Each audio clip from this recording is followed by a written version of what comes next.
Live from New Delhi, you're watching DD India News Hour, India's voice to the world. I'm Ramesh Ramachandran. Coming up in the next hour, India and Mauritius elevate ties to comprehensive strategic partnership, sign MOUs in science and technology, oceanography, administrative training and telemetry.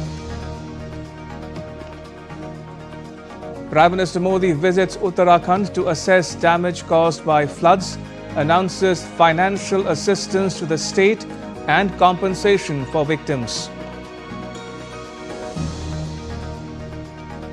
Nepal's president says making every possible effort to deal with unrest.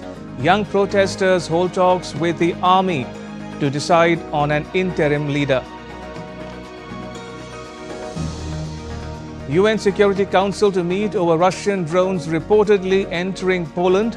Moscow dismisses Western rhetoric, denies responsibility for the incident. And manhunt on for shooter who killed US conservative political analyst Charlie Kirk. President Trump blames the radical left, calls it a dark moment for America.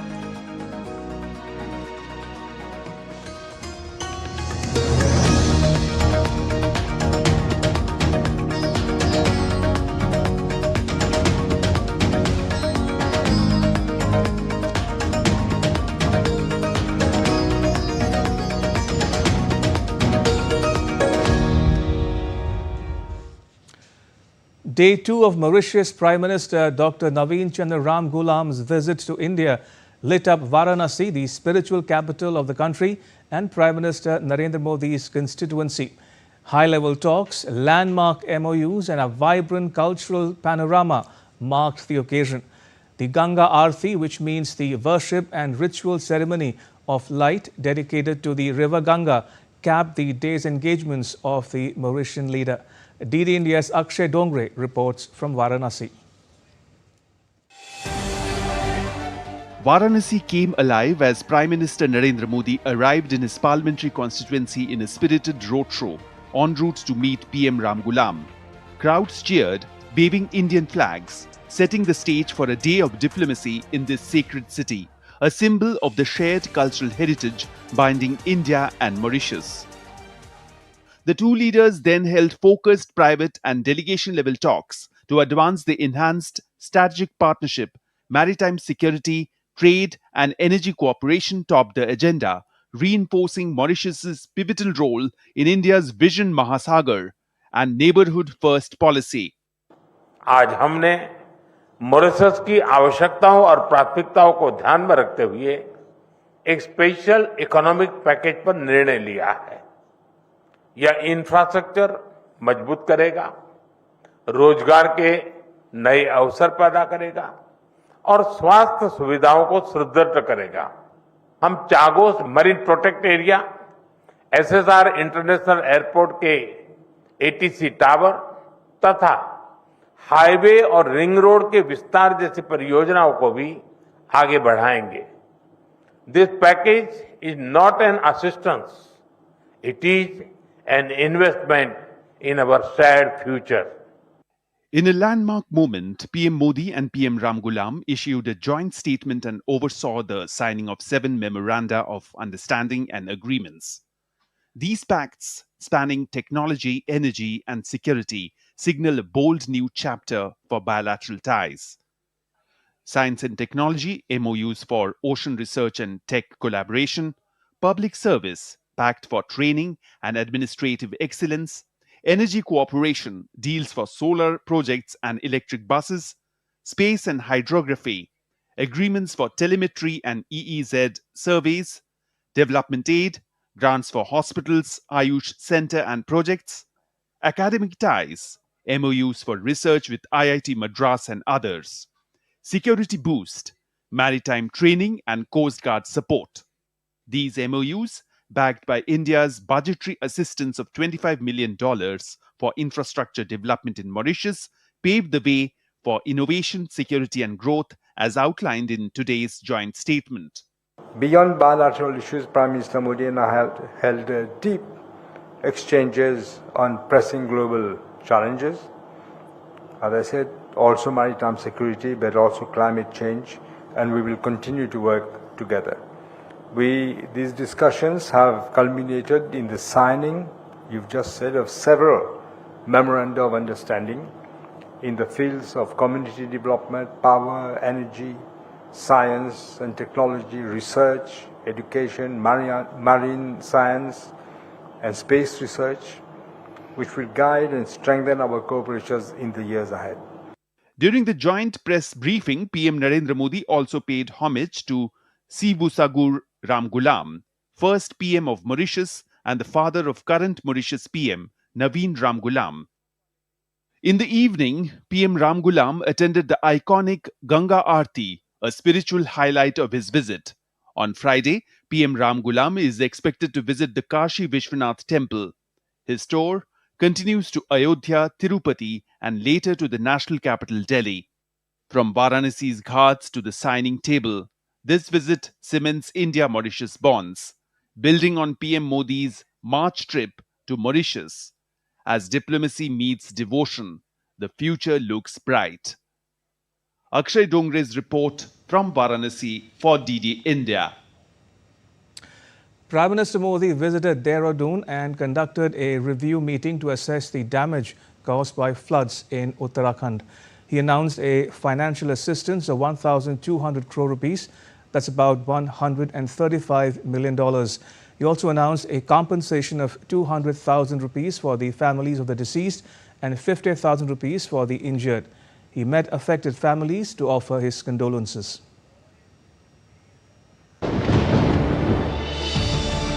Prime Minister Narendra Modi visited Dehradun and reviewed the flood situation and damage caused due to cloudbursts, rains and landslides in affected areas of Uttarakhand. PM Modi held an official meeting in Dehradun to review the relief and rehabilitation measures undertaken as well as assess the damage that has occurred in Uttarakhand. PM announced financial assistance of 1,200 crore rupees for Uttarakhand. PM emphasized the need for a multidimensional approach to help the entire region and its people recover. This would include measures such as rebuilding homes under the PM Awas Yojana, restoring national highways, reconstructing schools, providing relief through the Prime Minister's National Relief Fund, and distributing mini kits for livestock. Under the Pradhan Mantri Awas Yojana Grameen, financial assistance will be extended under special project submitted by Government of Uttarakhand for reconstruction of houses in rural areas to eligible households whose houses have been damaged due to floods.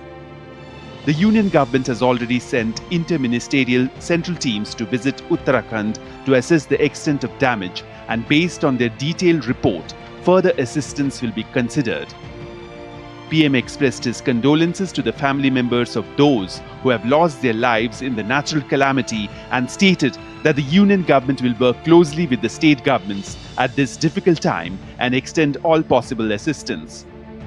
The PM met families from Uttarakhand who had been affected by the recent natural calamities, including landslides and floods. PM Modi also announced an ex gratia of 2 lakh rupees for the next of kin of the deceased and 50,000 rupees for those seriously injured in the floods and related disasters. The Prime Minister declared that children orphaned by recent floods and landslides will receive assistance through the PM Cares for Children scheme, ensuring their long-term care and welfare. The Prime Minister also stated that the assistance under the purview of the Disaster Management Act and rules, including advanced disbursements to the states being announced at this stage, are for the interim period. PM Modi also met personnel of the NDRF, SDRF and Aapda Mitra volunteers and praised their efforts in immediate relief and response. The Prime Minister acknowledged the gravity of the situation and assured that the central government will make all efforts to address the situation. Bureau Report, DD India. Nepal stands at a historic crossroads caught between crisis and transformation. With youth-led protests shaking the very foundations of its political order, negotiations are underway. But no names have been finalized to lead the interim government in Nepal just yet. From curfews in major cities to fresh political statements, the situation remains tense yet alive with calls for change. The next report tells you more about a nation in flux. The streets of Nepal remain under curfew, but the rage of Generation Z is anything but contained. The youth-led movement demanding sweeping reforms has gripped the nation. Former student leaders urged forming a new government within parliament to address Gen Z demands and safeguard the republic through dialogue, reforms and law enforcement. Their key demands include a system of directly elected executives, fresh representation in parliament from the Gen Z generation, and full investigation into assets of every public official since 1989. The young demonstrators leading the movement in the Himalayan kingdom has also demanded judicial probes into corruption, preventing members of parliament from becoming ministers. The agenda is loud and clear: a complete revamp of political accountability, redefining transparency. President Ramachandra Paudel has called for patience and calm, assuring that all steps will remain within constitutional limits. Civil society groups have urged young protesters to work under the president's guardianship, embracing democratic values to steer the country away from corruption and irregularities. In a surprising show of solidarity, former Prime Minister Pushpa Kamal Dahal released a 10-point statement backing the youth movement, but urging restraint. His words echo the long-standing demand of his Communist Party for systemic reform. Brihat Nagrik Andolan, a civil society group, says the Gen Z revolution must succeed under the president's constitutional guardianship. The Democratic Thought Society has urged all civil groups to unite, pushing for peaceful dialogue as the only way forward. The CPN UML2, from its central secretariat, insists on a political solution, but strictly through democratic measures. Amid unrest, a parallel story unfolds. Youth protesters have now taken to street cleaning campaigns, and in the fire-ravaged government offices, employees and volunteers are salvaging documents, rebuilding from what's left post-destruction. On the ground, curfews have been imposed in Kathmandu Valley until Friday morning. Tribhuvan International Airport has reopened under tight security, with tourists escorted by forces to ensure safe departures. But violence still simmers in several parts of Nepal. In Saptari, 192 inmates were prevented from escaping. In Ramchhat, 2 lives lost in clashes. And in hospitals across the country, the toll of this uprising grows heavier. 34 dead, more than 11,000 injured. A movement born in the hearts of Nepal's young now tests the resilience of its democracy. As leaders call for dialogue and protesters push for reform, the world closely watches as Nepal's Gen Z revolution unfolds. With inputs from Shweta Singh, Bureau Report, DD India. And Shweta Singh now joins us from Kathmandu for more. What more can you tell us about the latest Nepal developments? Ramchandran, you see, today actually no final name could come for the interim government. So yet Nepal is waiting what final decision will be of President Ramchandra Paudel. Maybe tomorrow again, we hope there will be another ray of light, giving hope to have a new interim government. Because there were so many civil societies, so many student leaders who requested to accommodate Gen Z request and have a leader for interim government within the parliament.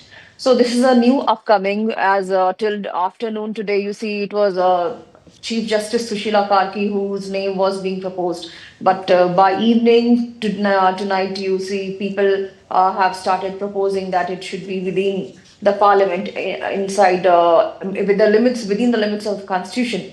So it's rapidly changing, and I hope so tomorrow again if there are new upcomings, new information we'll share with our viewers. But till today, curfew has been implemented in Bhaktapur, Lalitpur, Kathmandu, and you see Sankhovasaba in the eastern Nepal. So curfew is already in place in some sensitive places to manage there should be no further protest. Things are trying to come to normalcy. You see, Supreme Court has also ordered for a court hearing from September 14, and Nepal Rashtra Bank has suggested and urged its all financial institutions that it should at least allow digital payment with its and other banking services through their limited resources, limited staff strength. So Nepal is trying to come back into normal life, normal ways. Tomorrow maybe we'll get something new to know how things will unfold politically. Ramchandra. All right, we'll leave it there. Shweta Singh reporting there from Kathmandu. And still to come on DD India News Hour. Sweden pledges another $7.5 billion in military support for Ukraine. The US marks the 24th anniversary of the attacks on the World Trade Center in New York City.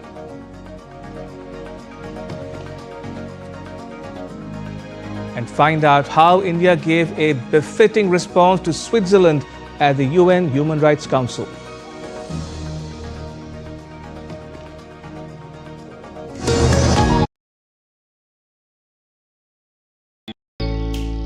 Jharkhand will mesmerize you with majestic nature, rich heritage and colorful culture. Johar. Johar. It fits perfectly. Thank you. Full workout हो गया. Ready?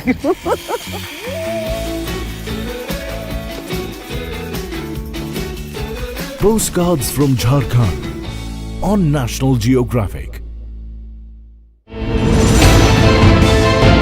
Geopolitics and trade deals. Economic challenges amid development. Hard work and the path to prosperity. It's the economy always. Between walkers, money is what money does and says. Supply creates its own demand. Between the bulls pulls and bears tears. When supply chains globalization and India rises to the podium. We'll get you centered with the economic brief at 8 p.m. every Thursday on DD India.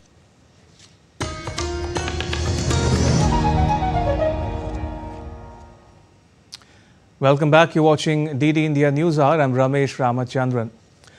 The United Nations Security Council has scheduled an emergency meeting on Friday in wake of Russian drones entering Poland's airspace.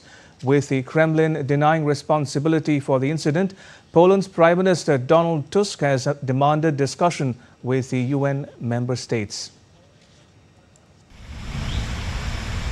Terming it to be a move to test NATO's capability to react, organization's member Poland in a first claimed to have shot down 19 Russian drones that entered its airspace during a widespread strike in western Ukraine on Wednesday. The member of the alliance called it an act of aggression as its airspace was violated and posed a threat. The Polish government claimed that one of the drones struck a residential building in eastern Poland, damaging the roof. Another damaged drone was found in the nearby village. During the incident, the Polish armed forces urged residents of 3 eastern regions to stay home. Poland introduced restrictions to air traffic along its eastern borders with Belarus and Ukraine. Kremlin, meanwhile, on Thursday dismissed claims made by Warsaw as nothing new with no further comments. Russia's defense ministry said that its drone struck a military facility in western Ukraine but did not plan to hit any targets in Poland. A day after downing Russian drones, Polish President Karol Nawrocki on Thursday told soldiers that Russian drones entering their airspace was an attempt to test Poland's and NATO's capability to react. This Russian provocation, as the generals and our soldiers are well aware, was nothing more than an attempt to test our capabilities. It was an attempt and provocation to test the mechanism of operation within the North Atlantic Alliance and our readiness to respond. Addressing the parliament, Polish defense minister reiterated NATO's unity and said that NATO passed the test. Everything was done in consultation with the command in Brunsum. We were informed of everything and we informed ourselves of everything. Joint decisions, joint actions, coordination. NATO passed the test. NATO did not succumb to Russian pressure. NATO showed its unity.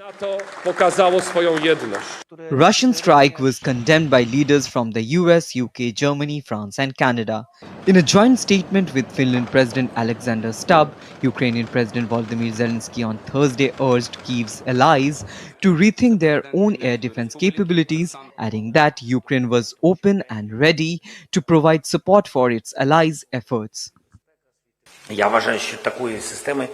I believe that no one has such a system today. Only we have it, and the Russians have it. Accordingly, we are open and ready. Condemning Russia's actions, the Dutch government has summoned Russian ambassador to the Netherlands, calling Russia's reckless violation of Polish airspace as a threat to European security. At Poland's request, in wake of the latest incident, the UN Security Council will convene on Friday. The meeting has been endorsed by several other members of the Council, including Britain, France and Slovenia. Bureau Report, DD India. Sweden's defense minister said on Thursday that the country is budgeting another $7.47 billion for military support to Ukraine over the next 2 years. The minister said that Sweden also stood ready to lend further support to Poland if needed. Much of the spending would be allocated through purchases managed by Sweden's Defense Material Agency.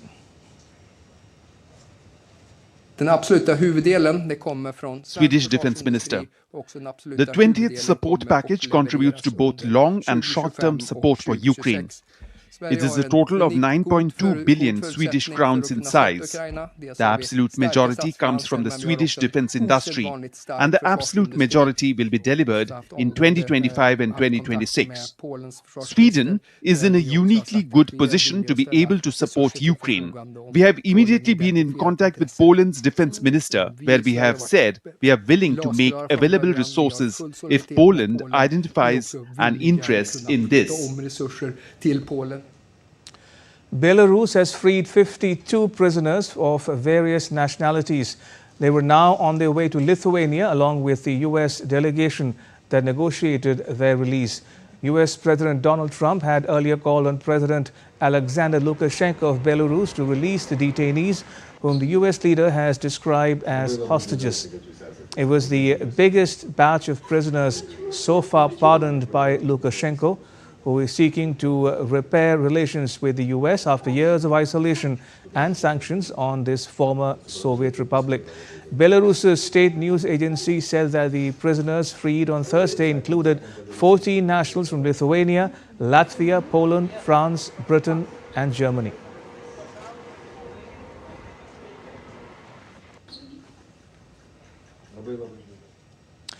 In a significant move to bolster NATO's eastern flank, Germany will permanently station a brigade in Lithuania.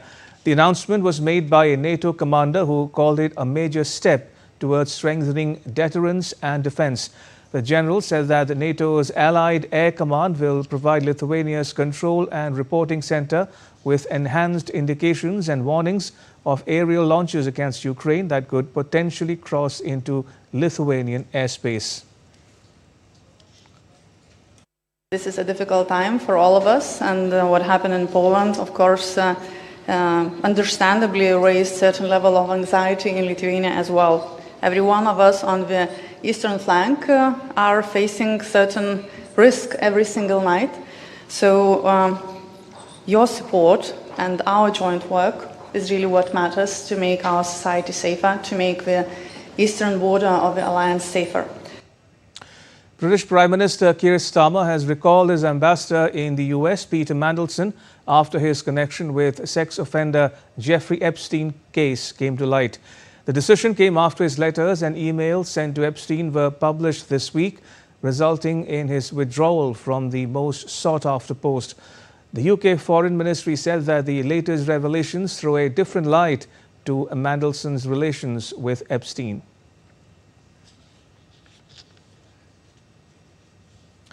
Now, West Asia remains on edge, from escalating cross-border strikes to high-stakes negotiations in international fora. The unfolding developments are testing regional stability and drawing sharp responses from world powers. Take a look. Tensions are rapidly escalating across West Asia, from Qatar to Lebanon and Yemen, as Israel widens its strikes and sharpens its rhetoric. Israeli Prime Minister Benjamin Netanyahu has warned Qatar to either expel Hamas leaders or bring them to justice. Netanyahu accused Doha of providing safe haven and financial backing to what he called terrorists. We acted along those lines. We went after the terrorist masterminds who committed the October 7th massacre. And we did so in Qatar, which gives safe haven. It harbors terrorists. It finances Hamas. It gives its terrorist chieftains sumptuous villas. It gives them everything. And I say to Qatar and all nations who harbor terrorists, you either expel them or you bring them to justice. Because if you don't, we will. Qatar swiftly rejected those remarks, calling them reckless. Its foreign ministry condemned Netanyahu's threat as explicit violation of sovereignty.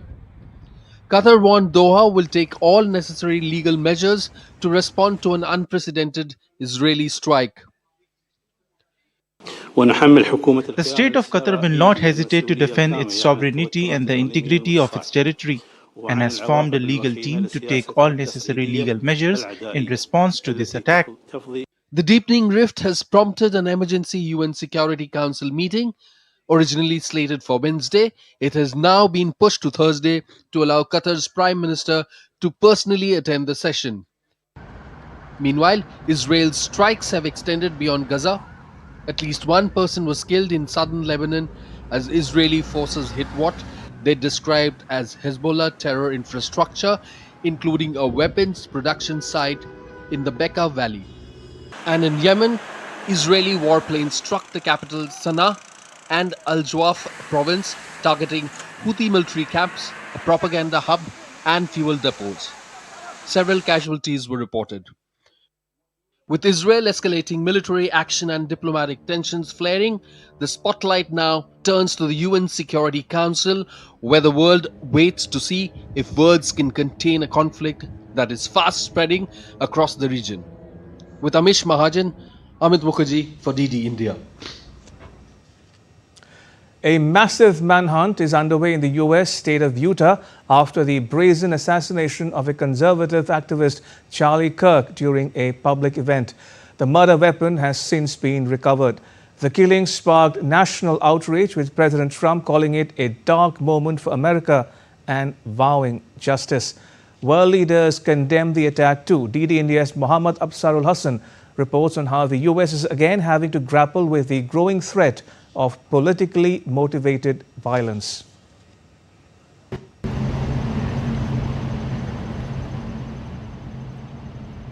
A massive manhunt is on in Utah after the fatal shooting of prominent U.S. conservative activist Charlie Kirk.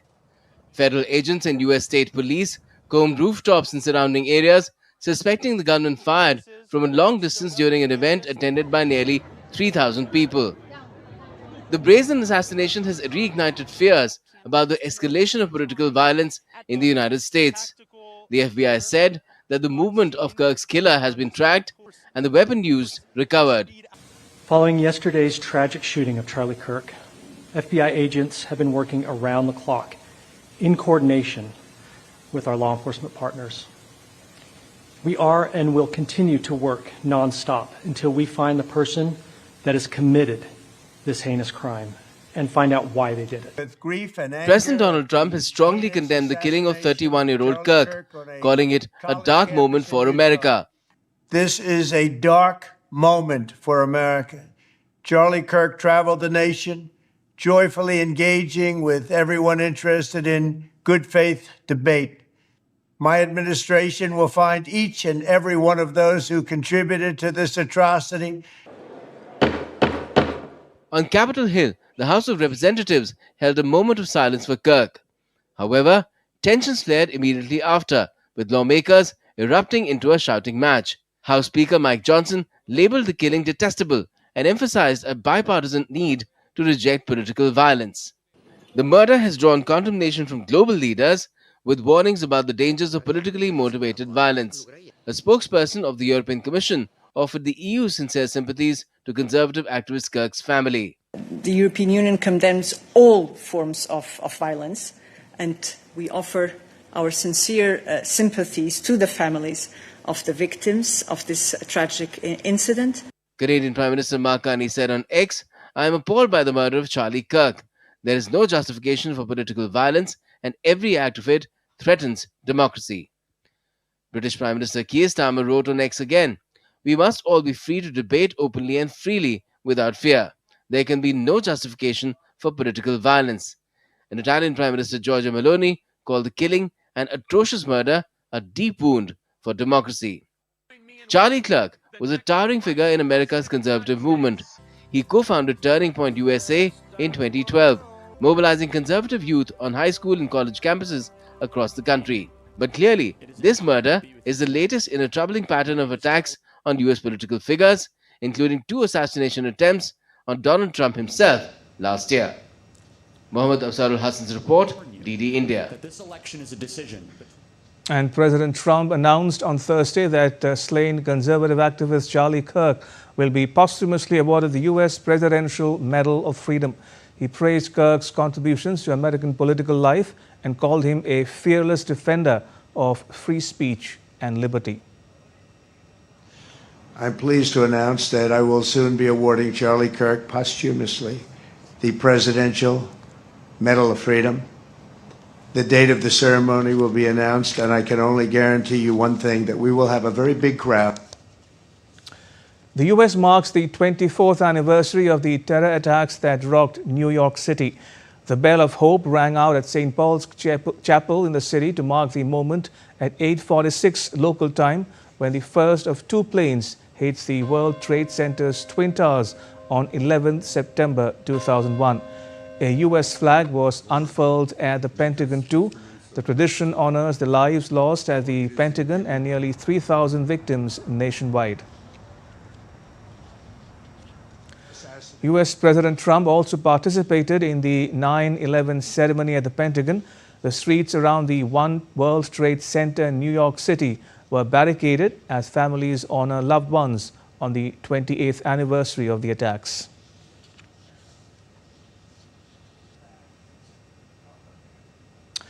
Indian diplomat Kshitij Tyagi delivered a sharp response to Switzerland at a UN Human Rights Council meeting, calling its comments on India surprising, shallow and ill-informed.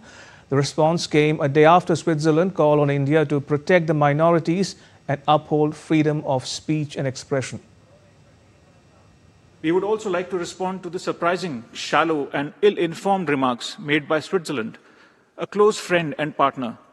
As it holds the UNHRC presidency, it is all the more important for Switzerland to avoid wasting the Council's time with narratives that are blatantly false and do not do justice to the reality of India. Instead, it should focus on its own challenges, such as racism, systematic discrimination and xenophobia.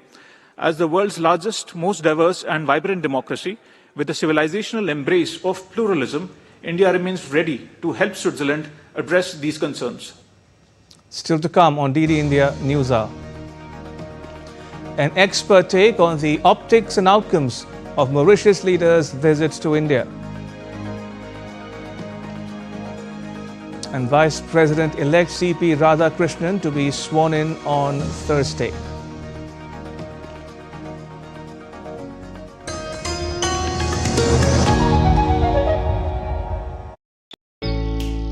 Jharkhand will mesmerize you with majestic nature, rich heritage and colorful culture. Hello. Johar. It fits perfectly. Thank you. Full workout हो गया. Ready?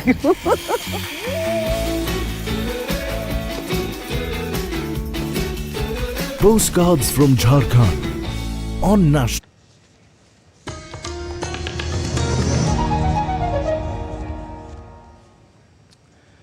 Welcome back. You're watching DD India News Hour. I'm Ramesh Ramachandran. A quick recap of the headlines.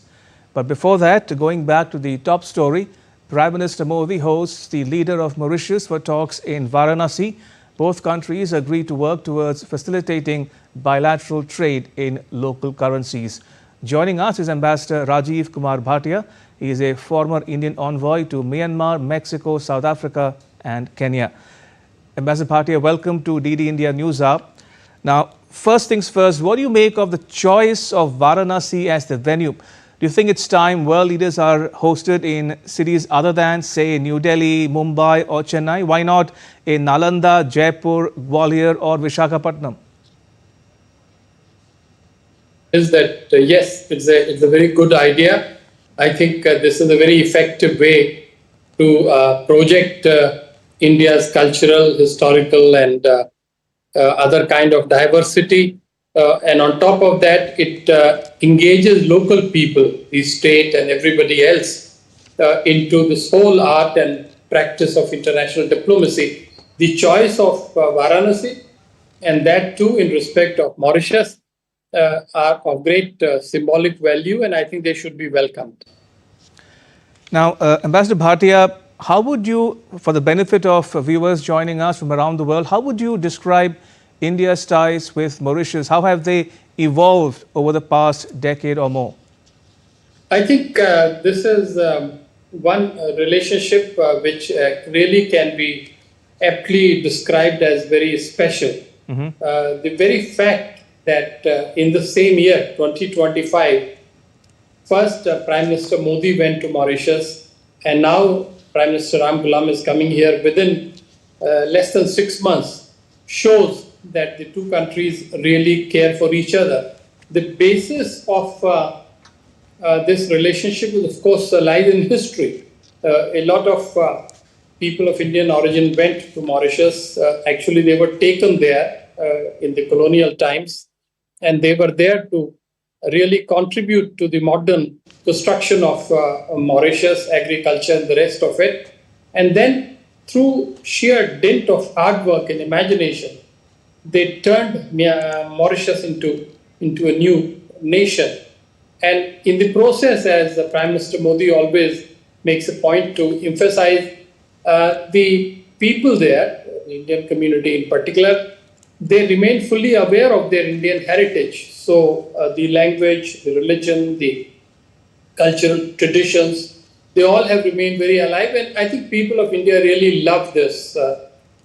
And on the other hand, I think Mauritius often sees India as a kind of distant motherland, as a kind of the place from where everything originated for Mauritius, and therefore they highly value the cooperation in various fields, not just high statecraft things like maritime security and diplomacy and coordinated views on global affairs, but on day-to-day, cooperation that impacts on the lives of people, digital transformation, health, education, and the rest of it. And so my final point is that if we look today at the list of outcome documents which have emerged from a very productive meeting between the two prime ministers, we begin to realize that this is one relationship that touches the youth, the women, the business community, and that is the reason why there is so much interest and importance in it.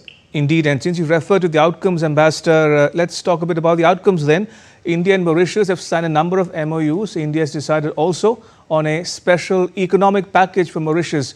What more can you tell us about these outcomes from the talks? Yeah, these are being studied. I think the important thing is that the economic package is a combination of grant and line of credit.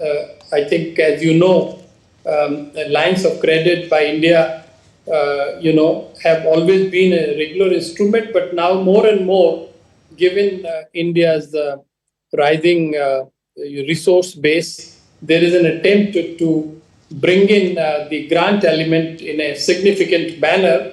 So this whole business of setting up new hospitals, opening educational institutions, providing facilities for traditional medicines, and certainly the IIT connections, all this, as I mentioned, would be of great help in further economic progress of Mauritius.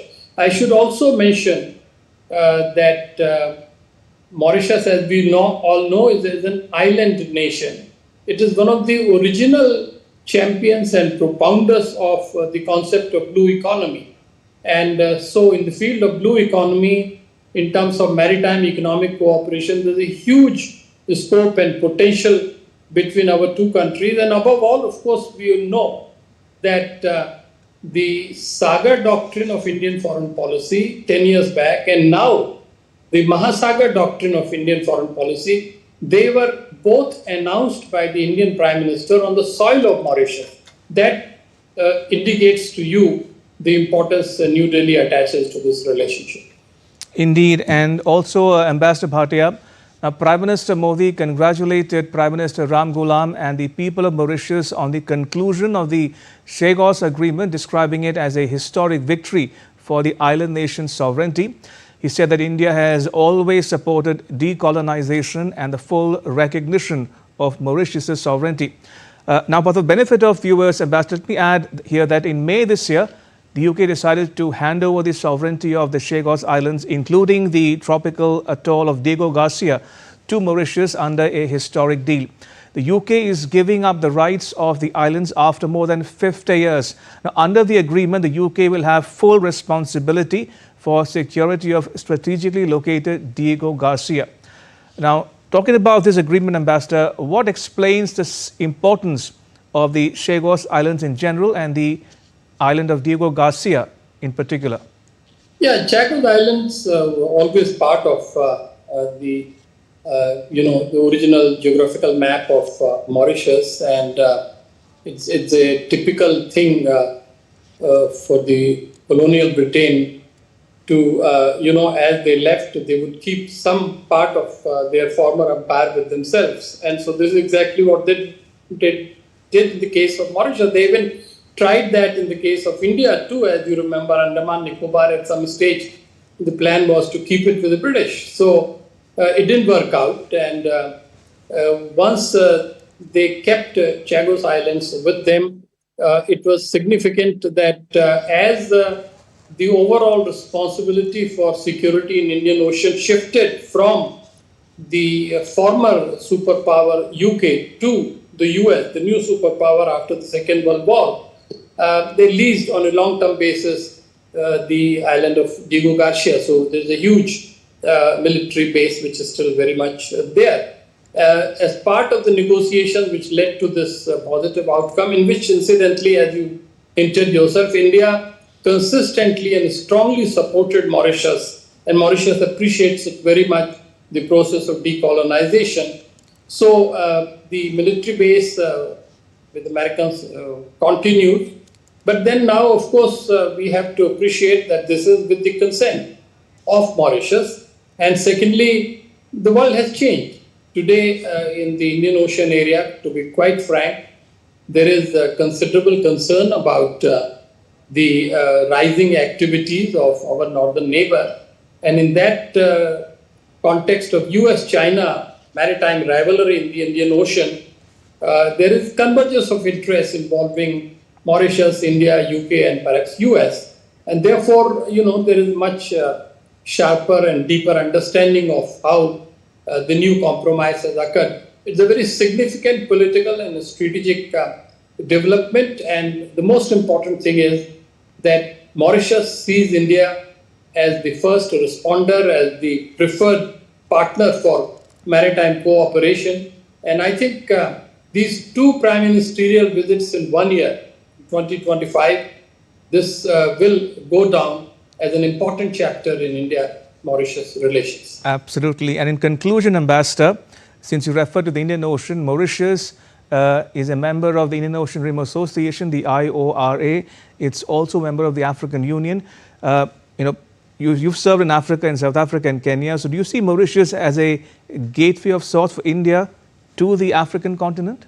Well, absolutely. I think, Africa is a huge continent of 55 countries.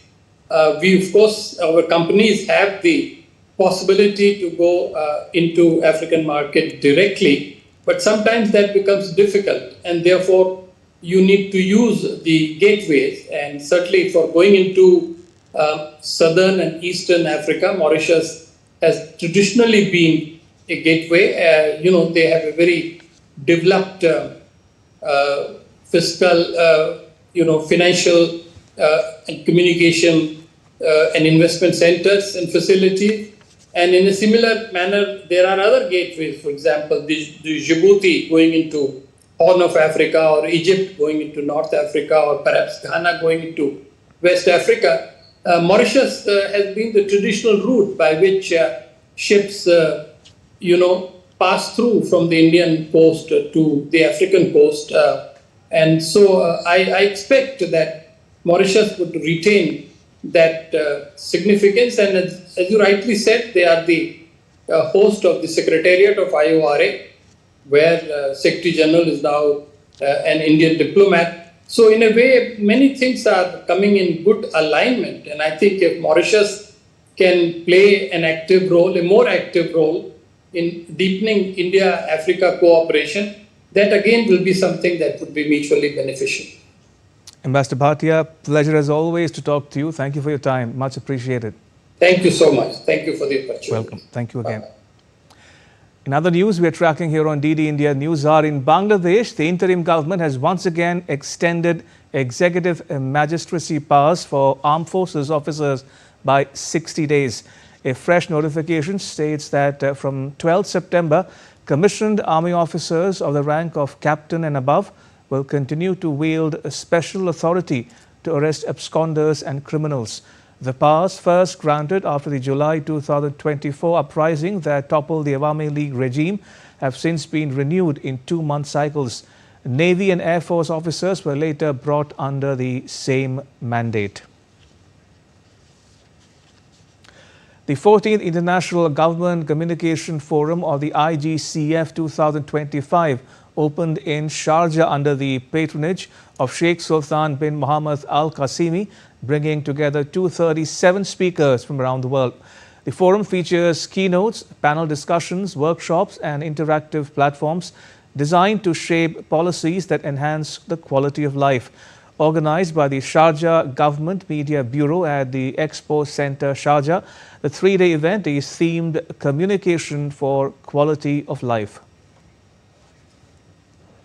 Several studies that show that people are drawn in more from a story than from a list of the numbers. So the first thing to do is to tell stories, show stories, post stories online, showing how you're working toward a goal, when you achieve a goal, and then make efforts to make sure that's getting out to the audiences that you're trying to reach, and tell the story in a way that will appeal to what that audience cares.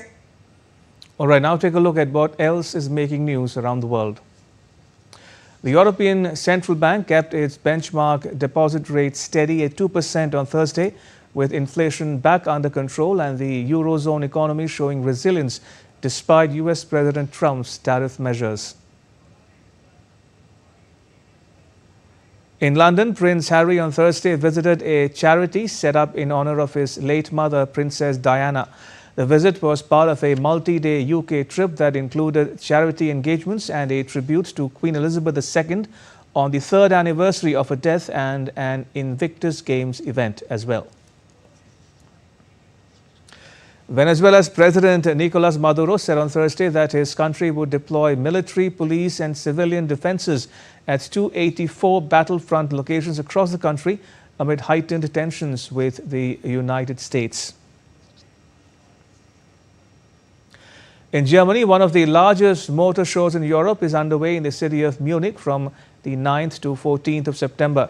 The event takes place every 2 years. European Union is also pushing for wider adoption of EVs as part of its measures against climate change.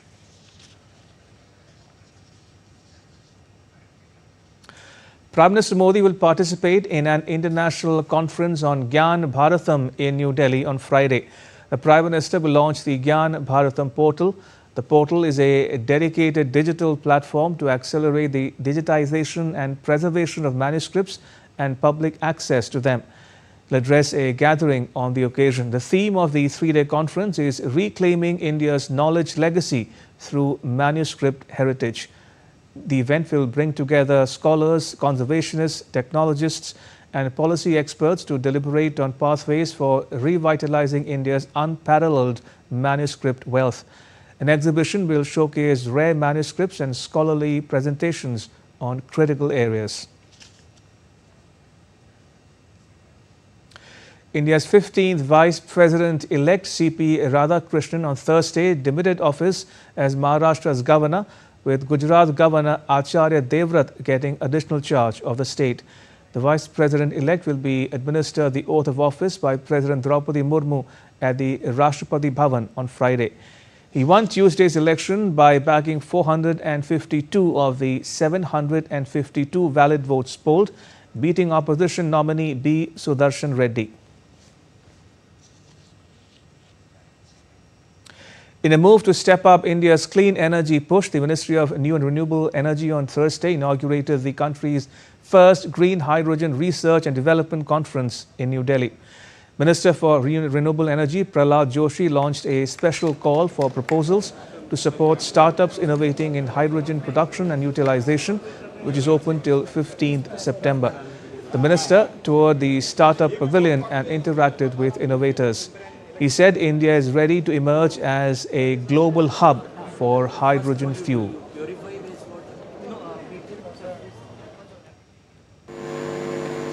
This intention of this conference is to make India a global leader in the green hydrogen. When it was launched in 2023, Prime Minister gave us a clear vision to transform the India's energy landscape, achieve true Atmanirbhar Bharat, and make our country global hub for the green hydrogen. In just 2 years, we have moved from vision to action. Security forces in Chhattisgarh's Garhyaban district gunned down 10 Maoists, including their Central Committee member Manoj, also known as Modem Balakrishna, in an encounter on Thursday. Security forces were conducting search operations to find if any more Maoists had been injured or killed in the encounter. The operation was started on Wednesday night based on information about the presence of Balakrishna and other armed Maoists hiding in the area. Based on the information, a joint team of the Elite 30, a specialized anti-Naxal force of Garhyaban district, the Special Task Force and the Central Reserve Police Force's Elite Commando Battalion for Resolute Action set out on the operation. And in sports, Indian women's hockey team suffered its first defeat of the Asia Cup, going down 1-4 to host China in a Super Fours match in Hangzhou on Thursday. Mumtaz Khan netted India's lone goal, while Zhu Meirong, Chen Yang and Tan Jinjuang struck for the hosts. India struggled with finishing and failed to convert any of their 3 penalty corners. India were unbeaten in the pool stage with wins over Thailand and Singapore and a draw against Japan. They began their Super Fours campaign with a 4-2 win against Korea. The top 2 teams from the Super Fours will contest the final on Sunday, with the winner securing direct qualification to the 2026 Women's World Cup in Belgium and the Netherlands. German club Wolfsburg has signed Danish midfielder Christian Eriksen until the end of 2027. Eriksen joins the Bundesliga club following the end of his contract at Manchester United. Eriksen made 107 appearances and scored 8 goals across 3 seasons at Old Trafford, helping United win the Carabao Cup in 2023 and the FA Cup in 2024. The playmaker, who suffered cardiac arrest at Euro 2020 and has also played for Brentford, Inter Milan, Tottenham and Ajax, had recently been training with Malmo after becoming a free agent. Jamaican sprint legend Usain Bolt has warned Aussie teen sensation Gwot Gwot that translating teenage talent into world and Olympic titles is a tough process.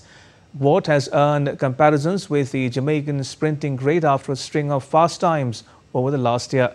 Fans in Australia have already called him as favourite to win gold on home soil at the 2032 Brisbane Olympics.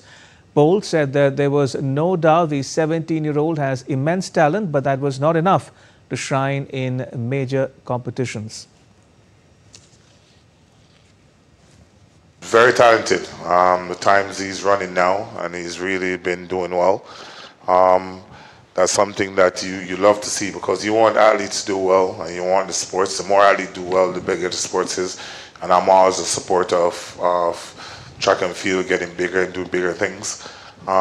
So if he continues on this track, it's going to be good. But it's all about getting everything right. You know what I mean? It's never just easy. It's always easier when you're younger, because I was there. I used to do great things when I was young, but the transition to senior from junior is always tougher. And that's all for this edition of DD India News Hour. You can get all the latest news and updates on the DD India mobile app. It's available on both Android and iOS platforms. You can scan the QR code that is now on your screen to download it. And we'll be back with more news as it breaks here on DD India. I'm Ramesh Ramachandran from all of us here in New Delhi. Thanks for watching DD India News Hour.